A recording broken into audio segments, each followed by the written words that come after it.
Bonjour à tous et bienvenue sur Partout à Clix, votre chaîne YouTube entièrement en français et entièrement dédiée à HeroClix. Aujourd'hui, nous continuons de découvrir l'extension Marvel Studios Next Phase.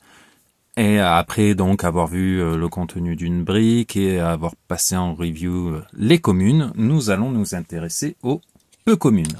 Donc, on commence avec Jen Walters, que je vous présente ici. Donc, la sculpture qui représente Miss Hulk lorsqu'elle n'est pas transformée. Et donc, que nous propose la figurine. On a une sculpture assez basique. Encore une fois, un petit peu penchée en avant. On avait déjà pu voir ça avec Miss Hulk. Mais bon, c'est du détail. Alors, Miss Hulk, Jen Walters, pardon. Capacité d'équipe Team Player. Donc ça, c'est assez cool. Vous allez pouvoir profiter des capacités d'équipe copiables de vos alliés. Les mots-clés Abomast, Avengers, Celebrity. Donc ça, c'est plutôt bien. Avengers et Celebrity qui vont vous permettre de la faire tourner dans pas mal d'équipes. Elle dispose d'un trait. La première partie du trait, Shape Change. Donc là, vous pouvez compter que en plus du pouvoir standard de dégâts bleu clair, elle a le pouvoir standard de dégâts bleu foncé, Shape Change. Elle a également un Sideline Active. Une fois par partie, pour tous les personnages disposant de cet effet.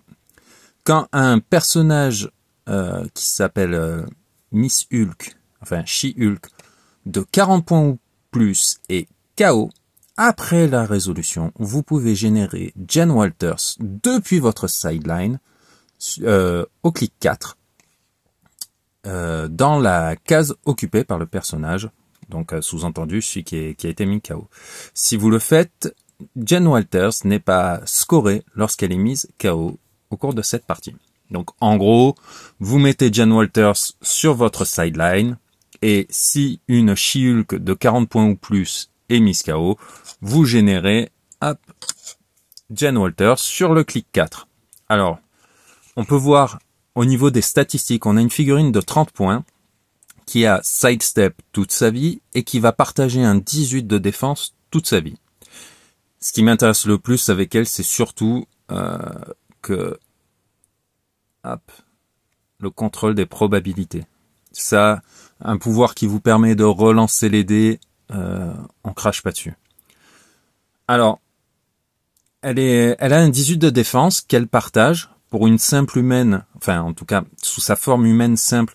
Je trouve ça cool, mais quand je vois la valeur d'attaque de la plupart des personnages qui ont un 11 d'ouverture, même pour les communes, je me dis que partager un 18 de nos jours, c'est plus aussi fou que ça pouvait l'être à une époque. On voit qu'elle a un deuxième trait, c'est celui de tout le petit groupe de dialogue de l'abomination d'Emily Blonsky qui va lui permettre de retirer un action token, remove an action token from Jen Walters. Si vous le faites, donnez un marqueur d'action à un personnage qui a le mot-clé Abomast qui se trouve dans les 4 cases. Pas forcément dans la ligne de vue, mais dans les 4 cases. Je pense que elle, étant donné son rôle, elle sera plutôt un sac à token en fait. Les autres vont retirer des tokens pour les rediriger vers Jen Walters, qui pourra quand même se déplacer grâce à Sidestep. Donc elle est plutôt bien pensée. Elle met pas beaucoup de dégâts, mais elle est pas là pour ça. Elle partage un 18 de défense, donc bon, c'est pas mal. Mais ouais, quand je vois que la plupart des personnages ont un 11 d'attaque en ouverture chez les communes, je me dis, est-ce que va vraiment y avoir une utilité? En tout cas, un Avenger à 30 points qui apporte le contrôle des probas, on ne crache jamais dessus. Donc, une bonne figurine, selon moi. La figurine qui, pour moi, est une des meilleures Unco, et je vais vous expliquer pourquoi. Donc, Valentina Allegra de Fontaine. Le personnage, on le rencontre dans la série, je vais vous la présenter, Falcon et Winter Soldier. C'est celle qui recrute petit à petit les différents personnages qui vont devenir l'équipe des Thunderbolts, que ce soit l'US Agent, Yelena, enfin bref. Alors, vous voyez une petite pose rigolote, sympathique, Encore une fois, la peinture est assez bien faite, hein. C'est assez fin au niveau des sourcils, pardon. Et donc pour moi, le personnage est excellent pour son trait, mais on va voir ça ensemble. Donc déjà, elle a la capacité d'équipe Shield, ce qui est plutôt cool. Mot-clé Shield, Thunderbolt, Politician, Spy. Et donc moi, c'est ce trait qui me plaît beaucoup. Lorsque vous établissez la thématique de votre équipe, les personnages dans votre force avec le mot-clé Assassin, Soldier ou Spy obtiennent le mot-clé Thunderbolt. Et ça, c'est le genre de truc que j'adore parce que cela va permettre de croiser des équipes et d'obtenir des thématiques là où ce ne serait pas forcément possible. Ça veut dire que là, vous allez pouvoir mélanger des assassins, des soldiers et des spies, même s'ils n'ont aucun keyword commun. Grâce à la présence de Valentina, vous allez avoir une équipe thématique et thématique Thunderbolt. Et il y a quelques jolis coups à faire avec les Thunderbolt. Vous allez me dire, pour 40 points, pouvoir tricher sur les mots-clés, c'est un peu léger. Mais elle a aussi un pouvoir spécial qu'elle a toute sa vie et que je trouve très intéressant. Probability Control, donc la capacité de faire relancer les dés. Mais quand Valentina l'utilise, elle peut compter pour sa portée et tracer ses lignes de vue depuis la case d'un personnage allié qui a le mot-clé Thunderbolt. Donc en gros, cette figurine, vous pouvez la laisser en fond de map, parce que bon, à la Mastermind, elle redirige, enfin elle fera en sorte que une figurine alliée devienne la nouvelle cible, mais vous la laissez en fond de map, et potentiellement, vous pouvez faire relancer n'importe qui, n'importe où, sur la map, grâce à son pouvoir, tant qu'évidemment il a le mot-clé Thunderbolt. Et ça, je trouve ça vraiment très très fort. Elle dispose de la capacité Shield dont peuvent profiter certains alliés, mais bon, moi ça ne me dérange pas de laisser en fond de map un personnage qui donne le contrôle des probas à tous mes assassins, tous mes soldiers et tous mes spies quand je vais envoyer dans la zone de déploiement adverse, par exemple le Deathstroke Batman Team Up qui peut, s'il a de la chance, faire une Pulse Wave à 6 de dégâts et lui faire relancer son jet d'attaque alors que je suis à 16 cases de distance. Donc oui, pour moi c'est rentable, c'est parfaitement rentable. Et 5 sur 5 pour moi pour cette figurine. Du fait du petit cheat sur les keywords et de son contrôle des probabilités qui ne souffre d'aucune limite.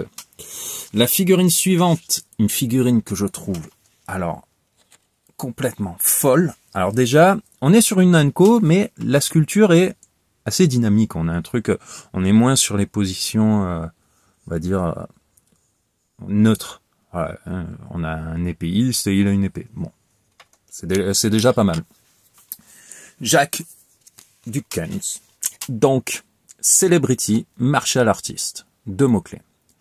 Il a 2 traits, mais quels traits? Blade Claw Fangs. Il a Blade Claw Fangs en trait. C'est-à-dire que là, en plus du Precision Strike, il a le pouvoir rouge standard d'attaque toute sa vie. Pendant la construction de votre force, il peut être équipé de n'importe quelle épée sans avoir à en payer le prix. Ça veut dire que ce petit bonhomme là peut utiliser toutes les épées de X of Swords, que ce soit je sais pas, la Soul Sword, Skybreaker, Pogurpog, toutes. Il peut Muramasa, il peut toutes les utiliser sans avoir à en payer le coup. Donc pour 45 points, vous pouvez, en plus de tout ce qu'il propose, eh bien, avoir une magnifique épée équipée à ce personnage. Alors, il n'a pas de charge, mais c'est pas un problème, il a side steps qui permettent de se redéployer, c'est plutôt cool. Il a une défense au corps à corps qui est assez folle, et ça c'est purement une figurine de corps à corps, hein. Il a 0 de portée, mais voilà, pour 45 points, vous avez 20 de défense ou 19 au corps à corps. Il a Close Combat Expert qui va venir augmenter son attaque de 1, ses dégâts de 1. Si jamais vous ne pouvez pas utiliser l'Arme Griffe Crow, il pourra toujours mettre 2 petits dégâts. Et surtout, comme si ce n'était pas assez, il a Exploit Weakness, donc au corps à corps, il va ignorer les réducteurs. Donc vous êtes sûr, même si la personne en face a invulnérabilité, impervious ou toughness, d'infliger des dégâts. Et Flurry. Donc là, potentiellement, vous avez un personnage qui peut faire 2 attaques sur le clic 1. Hein. Si vous faites lame Griffcrow, vous faites votre lame Griffcrow avec 12 d'attaque grâce à Close Combat Expert et vous infligez 1d6 de dégâts sans tenir compte des réducteurs, et ça vous pouvez le faire 2 fois grâce à Flurry. Ça fait beaucoup pour une seule petite figurine à 45 points. Là, c'est une très agréable surprise qu'ils ont pu faire avec ce personnage qui est assez simple. Hein. C'est un humain avec une épée, mais voilà, il est pas là pour rigoler. Vraiment, si vous tombez dessus en scellé, je vous conseille très clairement de le jouer. Figurine numéro 20. Il s'agit de Arrow. Alors, tu es où mon petit gars? Il est là. Donc là, on revient sur une position un peu plus neutre. Bon, après, il a une canne, hein, on va pas... Donc, une position un peu plus neutre. C'est l'un des personnages de la série Moon Knight. Alors, Arrow. Capacité d'équipe mystique, mot-clé Herald, Mystical, Ruler, Scientist. On voit qu'il a un pouvoir blanc d'attaque toute sa vie. Ce pouvoir blanc lui donne accès à Blade Claw Fangs et Pulse Wave et Steel Energy, mais avec les Claws ou Range Attack. Donc, il va pouvoir profiter de Lame Griffcrow, 1d6 de dégâts lors des attaques au corps à corps, Pulse Wave, qui vous permet de atteindre tous les personnages dans une zone autour de vous de 4 cases, et vous n'allez pas tenir compte des pouvoirs lorsque vous allez infliger vos dégâts, enfin votre dégât, un dégât par personnage touché, à chaque personnage touché, pardon, et Steel Energy, mais qui fonctionne aussi donc avec les claws et les ranges. Donc il va pouvoir se soigner d'un clic à chaque fois, lorsqu'il blessera des personnages lors d'une attaque, après la résolution, il se soigne d'un clic. Donc là, en fait, faut pas tenir compte de ce dial qui paraît assez court, puisque à chaque fois qu'il attaquera, et qu'il infligera des dégâts, il pourra se soigner d'un clic. Il a en plus Mind Control, en pouvoir de déplacement, et avec une portée de 3 éclairs, je trouve ça plutôt sympa. Leadership, pour assurer une action de plus à vos personnages, et Mastermind, suivi de Willpower. Il a sur le dernier clic un stop. Quand ce clic est révélé pour la première fois, après la résolution, placez Arrow into a square dans une case dans sa portée. Pas forcément dans sa ligne de vue, mais dans sa portée. C'est-à-dire, si quelqu'un vient et lui met une grosse claque à 5 de dégâts, le clic est révélé, vous pouvez donc le placer ensuite à 4 cases. Sachant que vous allez pouvoir vous soigner d'un clic, voilà, hein, c'est plutôt sympa de pouvoir essayer ensuite de revenir sur le stop click et embêter vos adversaires. Cette figurine va demander un petit peu de finesse pour être bien jouée. En plus, elle dispose du clic, de la capacité d'équipe mystique, donc très sympa. Très sympa. Figurine suivante, numéro 021. Alors, il s'agit de Layla, le personnage que l'on découvre dans la série Moon Knight et qui devient Scarlet Scarab. Donc, voilà. Hein. On revient sur des positions un petit peu classiques. Capacité d'équipe. Team Player. Donc, elle pourra copier les capacités d'équipe copiables des personnages alliés. Le mot-clé Herald, Martial Artist et Scientist. Elle a un pouvoir blanc de défense que l'on voit ici, qui est Stop Click et Super Sens. Voilà. Donc, lorsque vous arriverez ici, vous aurez Super Sens. Elle a Perplex et Outwit, donc 2 excellents pouvoirs de soutien sur ces 2 premiers clics. Elle a Running Shot avec neutralisation, donc elle pourra mettre des marqueurs d'action à des personnages si elle arrive à les toucher. Elle a Volonté, donc elle pourra essayer de multiplier ses tentatives si elle réussit ses jets de Willpower, pardon. Elle a ensuite Precision Strike qui vous assure au moins un dégât sur les cibles touchées, donc c'est plutôt cool. Et une défense assez élevée au corps à corps sur les clics 3 et 4. 20 au corps à corps, avec aussi assez beaucoup de soutien pour cette figurine. Je l'imaginais pas comme ça en la voyant dans la série, mais Outwit, Perplex, Enhancement, Probability Control, on est sur du très très gros soutien, mais qui peut faire autre chose. Elle a quand même la possibilité de mettre des dégâts ou de mettre des tokens, ou des dégâts également sur les 2 premiers clics. Donc une bonne figurine, une bonne surprise. Voilà, je ne m'attendais pas du tout. Hop là, Runa. Alors, là on rentre dans les personnages où je me dis, est-ce que c'était vraiment indispensable d'avoir ce personnage-là quand il peut manquer des petits gars de la première voilà, sur la première fournée, des personnages qu'on n'avait pas vus. Bon, ils se font plaisir. Donc mots-clés Asgardian, Celebrity, Mystical. Ce sont des mots-clés. Ah, je vous ai pas présenté la figurine, donc vous voyez les classiques. On peut se demander, presque se demander ce qu'elle ferait sur un champ de bataille, mais bon. Alors, mots-clés, on les a vus. Premier trait, Shape Change. Une fois par tour, quand Runa l'utilise, vous pouvez relancer le résultat. Donc si vous loupez votre Shape Change, vous pouvez, une fois par tour, faire une nouvelle tentative. Elle est furtive toute sa vie. Elle a Precision Strike toute sa vie. Et Super Sense toute sa vie. Et le pouvoir blanc en plus de Shape Change, donc que l'on va décrire ensemble également toute sa vie. Perplexe. Une fois par tour, quand un personnage opposé dans la portée et en ligne de vue utilise Perplexe, cette utilisation de Perplexe n'a pas d'effet et au lieu de cela, modifiez la défense de Runa de +1 jusqu'à votre prochain tour. Ah, pour 40 points, c'est pas mal. Pour 40 points, vous avez un personnage en gros qui va une fois par tour, c'est pas à toutes les utilisations de Perplexe, et bien faire en sorte que si l'adversaire dit je vais augmenter, s'il est dans les 4 cases et dans la ligne de vue de Runa, s'il dit je vais augmenter la valeur d'attaque de mon Hulk pour taper super fort, eh ben vous allez pouvoir dire non, tu vas plutôt augmenter c'est ma valeur de défense qui va être augmentée de 1. Donc ça c'est plutôt pas mal pour mettre des petits bâtons dans les roues aux adversaires. Après, attention, juste 4 clics de vie.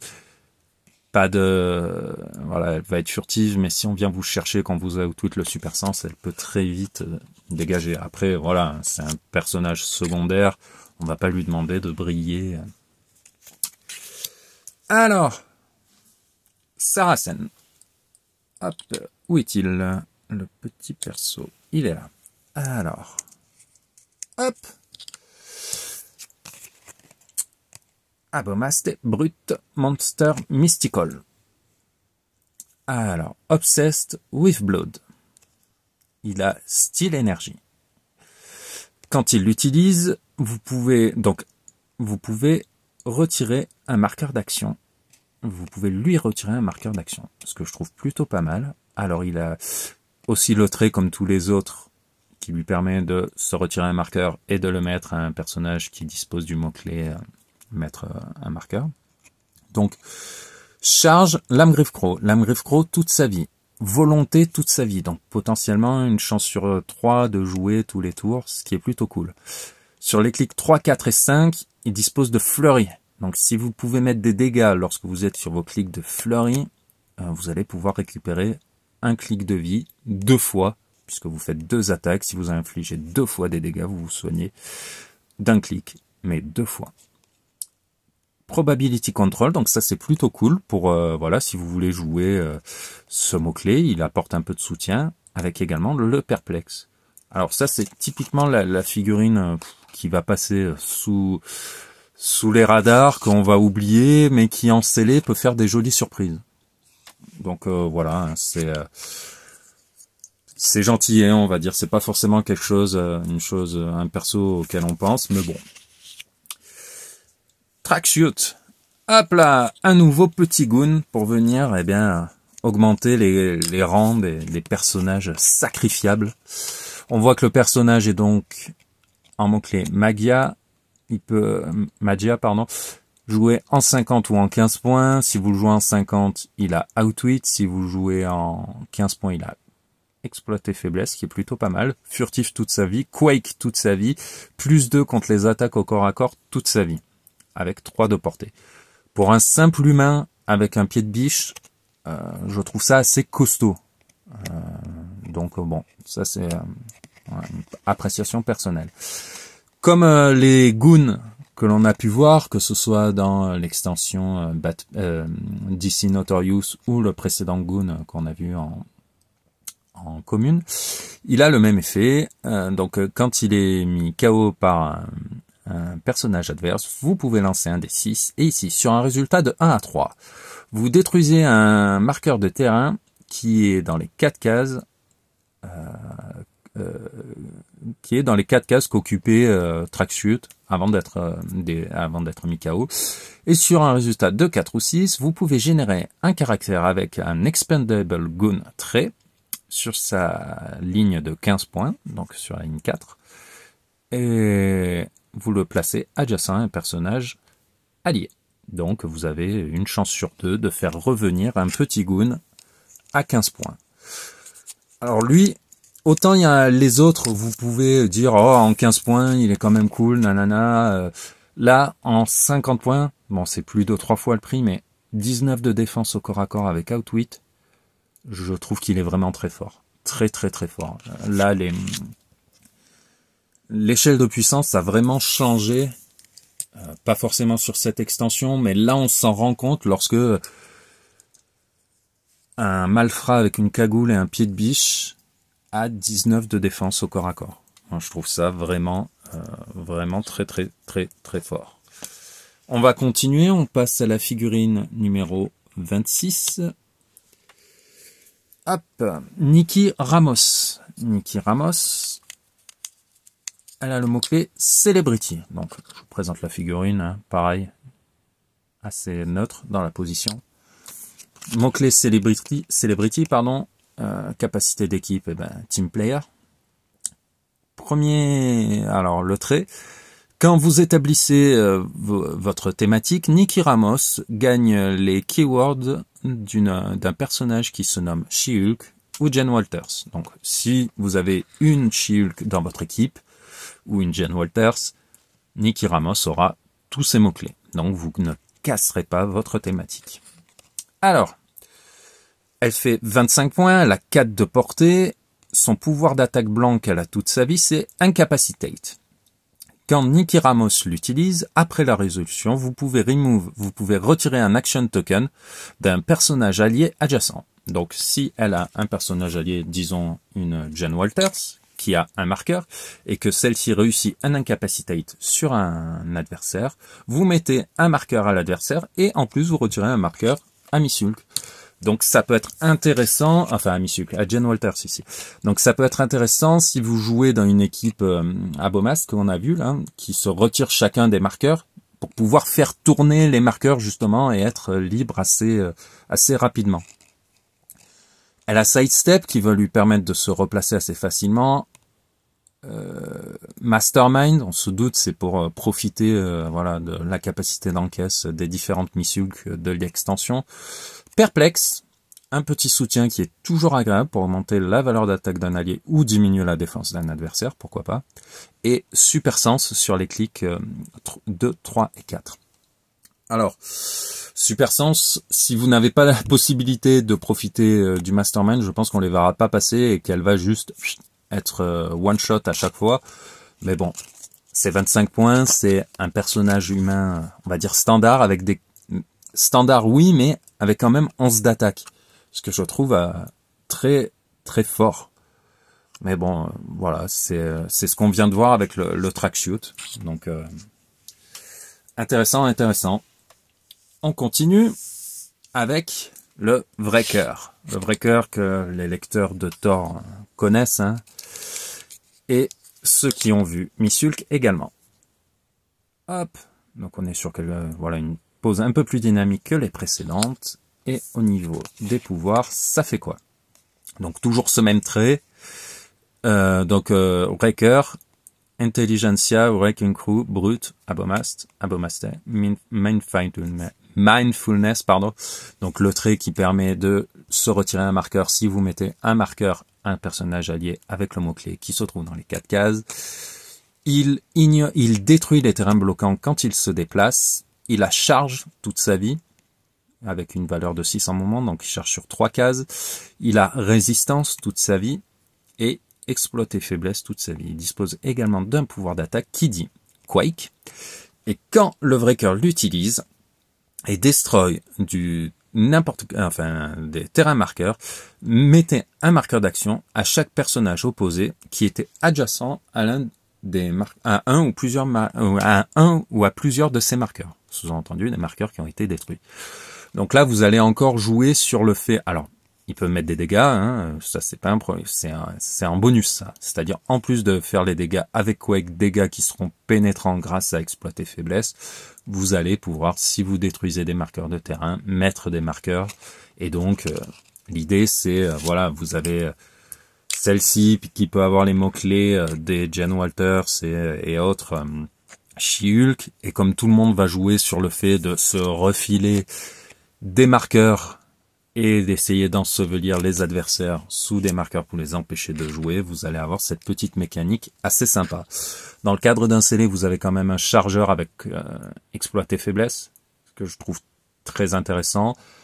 Il a une valeur d'attaque de 11, alors c'est bien, mais apparemment ça veut plus rien dire, vu que là, sur tout ce qu'on a vu depuis le début des Unco, il doit y avoir que 2 ou 3 figurines qui n'ont pas au moins 11 d'attaque en ouverture. Donc ouais, l'échelle de puissance a vraiment bougé. Mais bon, c'est ainsi. On continue. Alors là, on arrive sur une figurine assez rigolote. Il s'appelle Leapfrog. Donc voilà, hein, il a son petit costume de grosse grenouille. Armor Celebrity pour les mots-clés. Son trait Repeat and Repeat. Leap Climb. Donc en plus de tous les pouvoirs ici que vous voyez, il a Leap Climb. En free, vous pouvez choisir une direct path, donc une direction directe, hein, vous n'allez pas faire un angle sur votre ligne, vous allez faire une ligne droite, qu'elle soit verticale, horizontale ou diagonale, et lancer un D6. Vous pouvez infliger du recul à Leapfrog le long de cette voie d'un nombre égal au résultat. Donc en gros, ça vous permet, si vous êtes par exemple clic 1, vous lancez un D6 et vous dites je vais dans cette direction tout droit, et vous allez faire un recul du nombre indiqué par le dé. Donc ça vous permet de vous désengager, de faire différentes choses. Il a un pouvoir d'attaque qu'il a un clic sur 2, donc vous voyez sur les clics 2, 4 et 6. Poison, mais même s'il a été placé ou déplacé ce tour. Quand il l'utilise, il reçoit, après la résolution, il prend un dégât. Donc, faites attention en l'utilisant, quoi, puisque, vous voyez, là, il a sur son dernier clic, vous allez prendre un dégât. Donc, vous mourrez en utilisant poison. La figurine fait 30 points. Pour 30 points, on a encore une figurine avec 11 d'attaque et 20 de défense au corps à corps. Pour 30 points. Il a en plus Empower. Avec son saut escalade, vous allez pouvoir le placer très facilement et très loin grâce à la partie free de son pouvoir, pour faire profiter aux alliés du plus 1 de dégâts lors des attaques au corps à corps. Il alterne entre plus 2 au corps à corps et super sens. Il finit avec Shape Change, Plasticity et Mastermind, donc plusieurs petites choses pour embêter les adversaires, et donc ce sacrifice possible pour infliger du poison. Mais bon, voilà, pour 30 points, on a quand même 6 clics de vie, des valeurs assez élevées, donc alors il sera pas forcément méta, mais il sera très très très embêtant et très sympa à jouer, je pense, en scellé.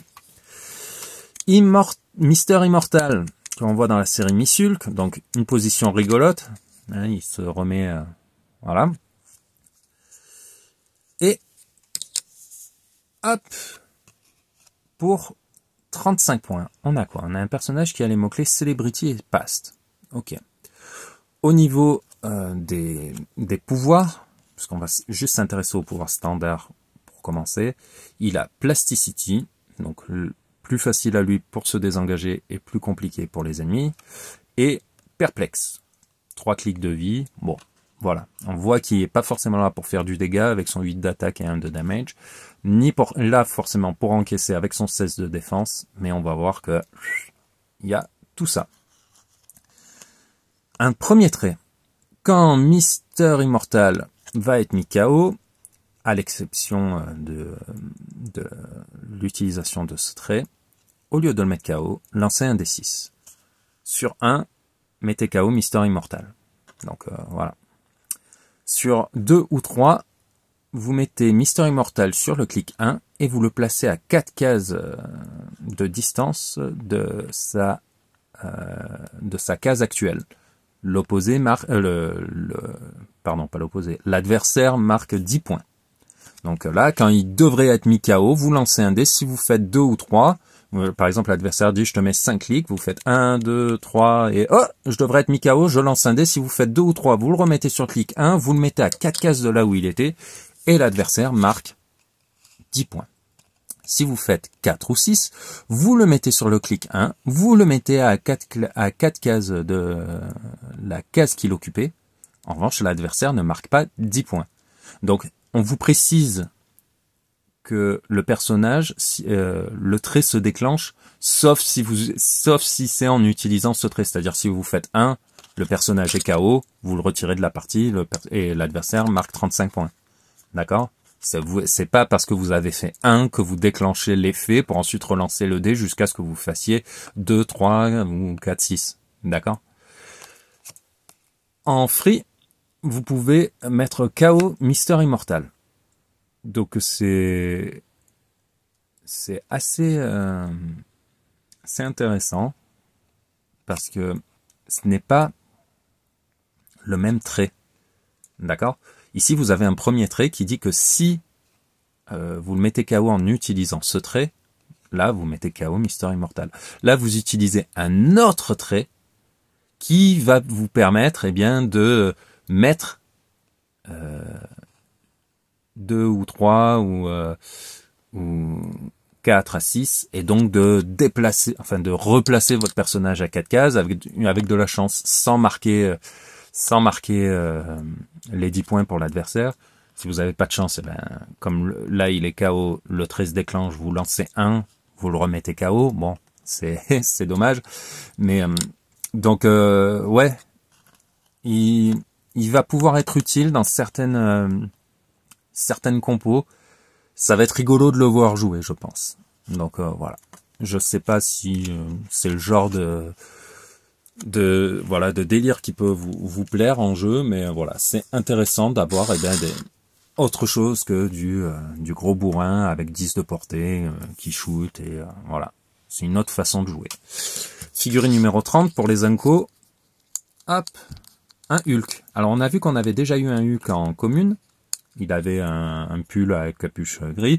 Là c'est hop, la version Hulk, il a pas ses lunettes, il a pas de pull, il est en chemise, il est safarte, voilà, mode détente. Mode détente pour 80 points. 80 points, capacité d'équipe Avenger Initiative. Celle-ci est toujours très utile. Ignorer les terrains gênants sur les lignes de vue, c'est toujours bien. Avengers Brute Celebrity Monster Scientist. Il offre, voilà, il a la totale pour un Hulk, je pense. Donc plutôt bien.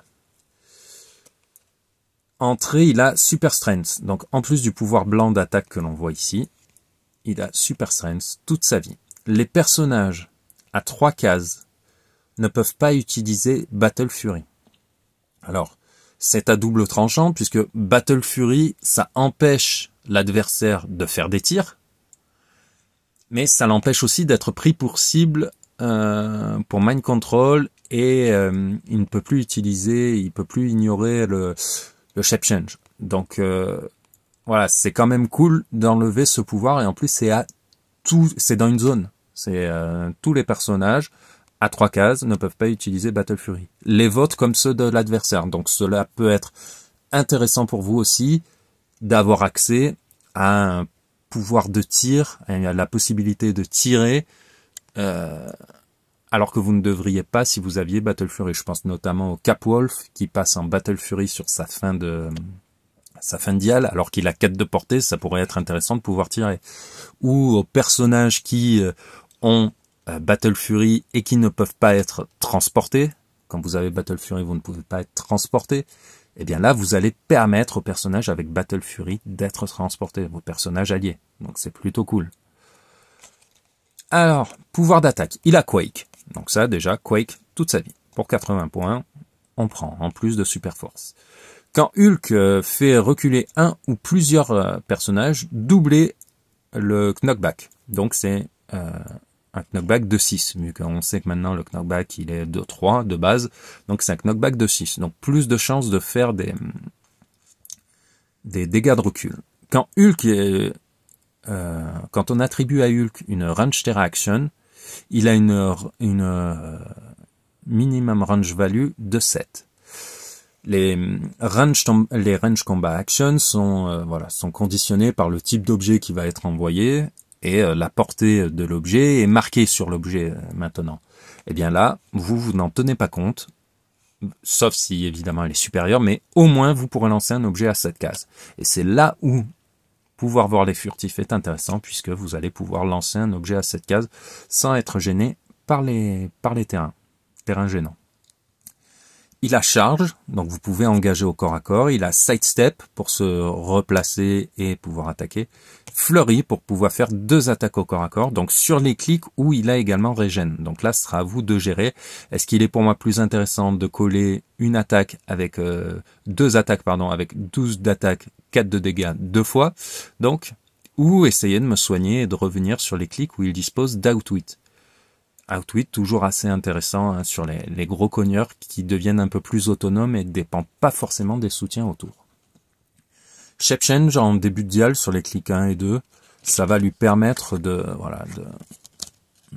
se préserver un petit peu, puisqu'il faudra passer le Shape Change, il faudra passer l'Impervious.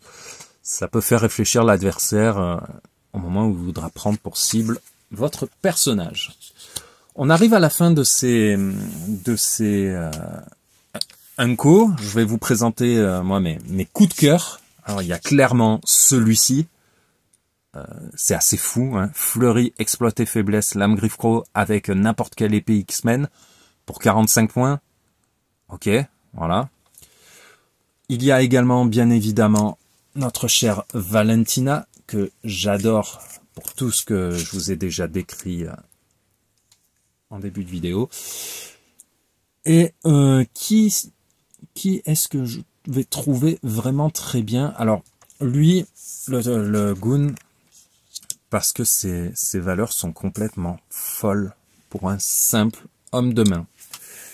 Donc voilà, ça serait mon top 3, avec quand même, une mention honorable pour Jen Walters qui apporte le contrôle probe aux Avengers, et je trouve que c'est toujours bien. Donc voilà, on va dire mon podium. Si vous avez été attentif, vous avez vu que, eh bien, je n'ai pas toutes les Unco, puisque je ne les avais pas toutes dans ma brique. J'ai eu quelques doubles, et donc il m'en manque certaines. Mais je vous ferai un bilan une fois que j'aurai fini les reviews. Il nous reste donc les rares, les super rares et la chase. Une fois que tout ceci sera fait, nous ferons un bilan de la brique pour voir, comment est-ce que vous pouvez orienter vos achats avec cette nouvelle extension à venir. On se retrouve donc demain pour parler des rares et je vous dis à bientôt.